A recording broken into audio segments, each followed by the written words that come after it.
Bonjour tout le monde, je sais, il est osé ce titre. Et estimez-vous heureux, si j'avais été sadique, j'aurais même pu écrire ça. Est-ce que c'est un clickbait? Vous le saurez bien assez tôt. Avant tout, je tiens à vous remercier pour les retours très positifs sur cette vidéo. J'y ai passé pas mal de temps et ça m'a vraiment fait chaud au cœur de lire vos commentaires. Et merci encore à Pseudoless pour avoir partagé ma vidéo, c'est très sympa. Mais trêve de sentimentalisme. Dans la dernière vidéo, j'expliquais que j'adorais Bloodborne et en quoi c'est un jeu très marquant pour moi. Mais je ne vous ai pas expliqué ce qui s'est passé après que j'ai fini le jeu. À 150 heures de jeu passé, je finis le DLC de Bloodborne, j'obtiens le trophée platine du jeu, je pose la manette et... je déprime salement. Vous voyez cette sensation désagréable quand vous finissez une série et que vous savez que vous n'en reverrez plus les personnages auxquels vous étiez pourtant très attaché? Voilà, j'essaye de jouer à des jeux radicalement différents pour me changer les idées, mais ça marche pas. Jusqu'à ce que... Oui, allô? Quoi? Dark Souls 3 est à 5 € à la Fnac. Et tu veux me l'offrir avec tes points de fidélité? J'ai des amis formidables. C'est donc ainsi que j'ai commencé la série des Dark Souls. Je savais d'avance que l'univers allait moins me parler que celui de Bloodborne. Mais j'ai tellement aimé ma première rencontre avec From Software que j'ai pas pu m'empêcher de monter à bord du train de la hype. J'ai profité d'une semaine de vacances chez mes parents pour embarquer ma PS4 et le jeu. À ma grande surprise, je l'ai fini en 6 jours, en comparaison à genre 1 an et demi pour finir Bloodborne. Ai-je aimé le jeu? Eh bien oui, beaucoup même. On y reviendra. Même si j'ai préféré Bloodborne, j'ai trouvé que Dark Souls 3 c'était une aventure très agréable et intéressante à parcourir. Le genre médiéval et fantasy c'est effectivement pas trop ma tasse de thé, mais quand même j'avoue que les décors claquent. Mention spéciale au pic du dragon ancien et à Irithyll de la vallée boréale qui sont trop stylés. Le point fort du jeu c'est clairement ses boss. Le grand maître Sullivan, la danseuse de la vallée boréale ou l'armure du tueur de dragons. C'est de la bonne cam. J'ai même beaucoup aimé la vouivre ancienne que tout le monde semble pourtant détester. Il n'y a aucun boss que je trouve mauvais, et même ceux que j'aime pas étaient juste oubliables ou frustrants, mais rien d'insurmontable. Le gros souci que j'ai avec le jeu, c'est la qualité très variable de ses environnements, surtout en début de partie. Je trouve que les 4-5 premières heures sont pas ouf, et c'est vraiment dommage de devoir se les taper avant d'arriver au contenu le plus chouette. Je n'ai pas fait les DLC, mais il paraît qu'ils sont sympas, donc ce sera sûrement pour plus tard. Dark Souls 3, merci d'être passé, c'était très chouette de te rencontrer. Bon, 2 jeux From Software essayés et 2 jeux que j'ai bien aimés. Vu que je fais les jeux dans le désordre visiblement, j'aimerais bien tester le Dark Souls sorti avant pour découvrir encore plus cette série. Qu'est-ce qui pourrait mal se passer ?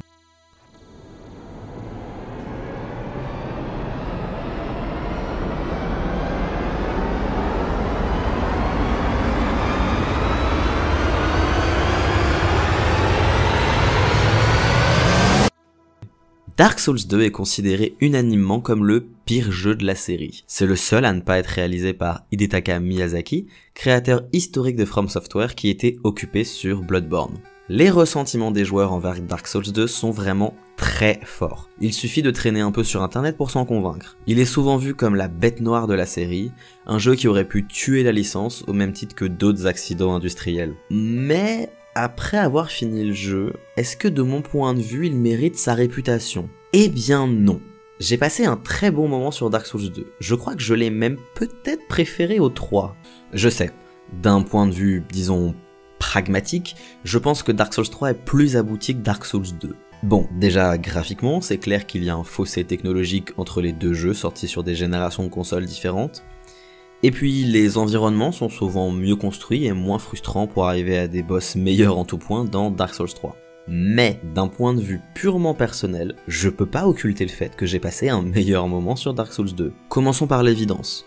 Oui, Dark Souls 2 est un jeu bourré de défauts. Je parlais des boss un peu avant. Ils sont à des années-lumière de la qualité du 3e opus. Il y a des boss carrément mauvais dans le jeu, comme l'avant-garde du roi Ra, qui n'a même pas l'air d'être un boss, ou le dragon ancien, qui a une hitbox aux fraises et une barre de vie si grande que j'avais fini les feux de l'amour le temps de l'achever. Les DLC n'arrangent rien, on y trouve le Gang Squad, le des Allen, et surtout Elana, qui est à mon humble avis pas assez cité quand on parle de gros boss de merde. Et encore, ça c'est si vous arrivez à atteindre la zone de boss. Le placement des ennemis, c'est le truc qui énerve le plus les joueurs, et bah je suis d'accord, c'est très mal foutu. Comme une vidéo vaut mieux que 1000 mots, je vous présente la forteresse de fer.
Bien, après avoir défendu Dark Souls 2 alors qu'il est l'opus le moins aimé des fans, c'est le moment de vraiment mettre en colère la communauté autour de Dark Souls. Après avoir fait et aimé Bloodborne, Dark Souls 3 et Dark Souls 2, j'ai donc naturellement voulu tester l'opus d'origine et j'ai mis la main sur la version originale de Dark Souls. C'est le titre préféré des fans, celui qui les a fait tomber dans l'univers de From Software et qui tient une place particulière dans leur cœur. Un jeu considéré comme un classique qui a défini un genre qu'on appelle encore le Souls-like. C'est l'heure de me confesser. Voilà, je n'ai pas aimé Dark Souls. Et ça m'a vachement surpris. Je vais tenter de prendre des pincettes dans mes explications, parce que je sais que critiquer le premier Dark Souls, c'est à peu près aussi dangereux qu'insulter la maman de Booba. Les qualités qu'on cite quand on parle du premier Dark Souls, c'est celle-ci. D'abord, le jeu est exigeant, demande une vraie rigueur et propose du challenge, quand la tendance du moment, c'était plutôt de rendre les jeux les moins frustrants possibles. Là-dessus, je suis absolument d'accord. Même si je pense pas que ce soit forcément une mauvaise chose de proposer une grande diversité de jeux, et donc des titres qui seraient jugés trop faciles, il y a effectivement une tendance à la simplification à outrance des jeux AAA. C'était le cas en 2011 et malheureusement ça n'a pas beaucoup changé. C'est une des raisons qui fait que perso je joue quasiment plus à des titres Ubisoft par exemple. C'est souvent très beau et très fourni, mais je les traverse paradoxalement sans aucune motivation. Ensuite, Dark Souls propose des éléments de scénario dont on peut complètement se foutre si on le souhaite, et le jeu ne nous punit pas pour ça. Ça aussi, je pense que c'est un point positif, J'ajoute cependant un mais. Ça me frustre quand les jeux m'inondent de lore ou arrêtent mon expérience H24 pour des cinématiques obligatoires. Ici, je suis quasi toujours en jeu, ce qui est très agréable. Par contre, je trouve que les éléments de scénario sont parfois un peu trop planqués et qu'il faut vraiment être motivé à fouiller Wikipédia pour les recouper. Toujours dans l'optique de la liberté, le joueur a une grande possibilité de route à choisir, et même si c'est pas un monde ouvert, ça fait plaisir de pas jouer à un couloir. C'est là que je commence à tiquer. Oui, on peut choisir plusieurs chemins d'emblée, et Dark Souls a effectivement un level design interconnecté qui est très sympa à découvrir. Mais j'ai souvent galéré à trouver le chemin que le jeu voulait que j'emprunte, et j'ai perdu du temps à essayer des trucs infaisables. J'utilise le verbe vouloir à bon escient ici. Certes, en début de jeu on a 3 chemins envisageables, mais seul un est vraiment possible pour un nouveau joueur. Dark Souls est vendu comme un jeu difficile, le plus difficile de la série même. Du coup, quand je me suis retrouvé en début de partie dans le cimetière, contre des ennemis beaucoup trop forts pour moi, j'ai mis un certain temps avant de piger que j'étais juste pas sur la bonne route. C'est en partie ma faute, et j'ai fini par abandonner et trouver le chemin normal de début de jeu. Mais je pense aussi que le level design te pousse plutôt à emprunter d'abord un lieu trop dur avant de rebrousser chemin. Et j'aime pas cette technique d'apprentissage. Pour le coup, je trouve que Dark Souls 2 est mieux fichu à ce niveau. Au tout début, le jeu propose effectivement plusieurs chemins, mais il y en a qui sont bloqués, et vous pouvez revenir que plus tard avec un objet. Les autres chemins sont parfaitement envisageables pour un débutant. Le premier propose une grande quantité d'ennemis de bas niveau, et le deuxième peu d'ennemis mais plus coriaces. Enfin, le jeu ne propose pas, pendant la majorité de l'aventure en tout cas, de système de téléportation. On doit connaître la map sur le bout des doigts pour aller d'un point A à un point B. Et là, moi, j'y arrive pas. J'aime beaucoup l'idée et le pari de pas mettre de minimap.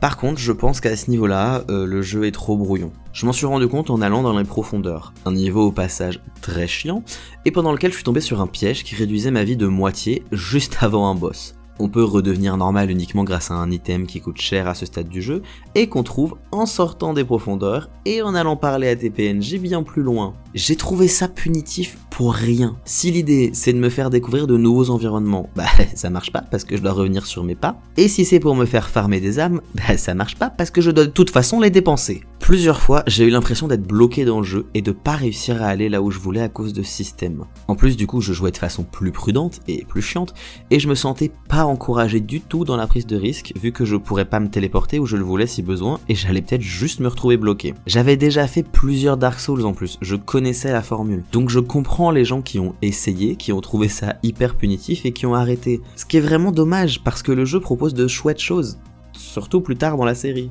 Par-dessus ces soucis, j'ajouterai d'autres éléments qui m'ont fait passer un mauvais moment, notamment des soucis de caméra. C'est habituel dans les jeux 3D, hein.